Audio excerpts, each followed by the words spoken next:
Air travel and pets. Do you have to travel by air in the near future? If you do, are you a pet owner who needs to bring your pet along with you? Although most of us leave our pets at home, you may not want to do so, or your purpose for travel may be to move, as opposed to taking a fun-filled vacation.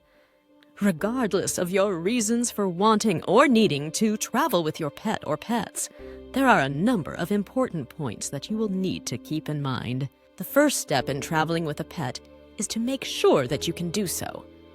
Although a good number of airlines will allow pets on their planes, not all will.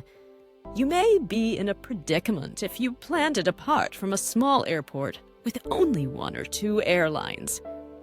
If they do not accept pets, or if their rules and restrictions are too much for you to handle, you will want to examine other nearby airports, especially those that are larger in size. When traveling by air with your pet or pets, it is important to remember that you will be charged an additional fee. Unfortunately, many first-time pet travelers believe that they can use their pets and their pet carriers to count towards as a carry-on bag or a checked bag. This isn't how it works, though. You will almost always be charged an extra fee for traveling with a pet. This extra fee will likely depend on the airline in question, as well as your pet's location, such as in the cabin or in the baggage compartment. That leads to another important point. Even with some of the airlines that allow pets, like cats and dogs, aboard their flights, not all allow pets to be in the cabin with other passengers. This is particularly common on small planes where allergies may be a big concern. If you cannot part with your pet, be sure to search for an airline that will allow you to keep him or her in the cabin with you. With that said, remember that the size of your pet will also play a huge factor in your options. Regardless of where your pet is stored for the plane ride, you will need to have a pet carrier or crate for them. Many airlines have specific rules and restrictions on what type can be used. Restrictions often include materials used, as well as size.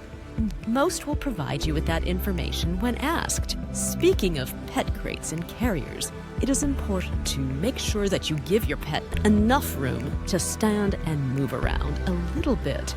In fact, most airlines will refuse to transport pets that they feel are unsafe from small pet crates and carriers. It is also important to make sure that you get your pet checked by their vet. You will want to make sure that your pet has all required vaccinations and that they are fit for travel. Also, all airlines require that you receive a health certificate, which will state that your pet is healthy and safe for travel. The above-mentioned points are just a few of the many that you will want to take into consideration when traveling with a pet.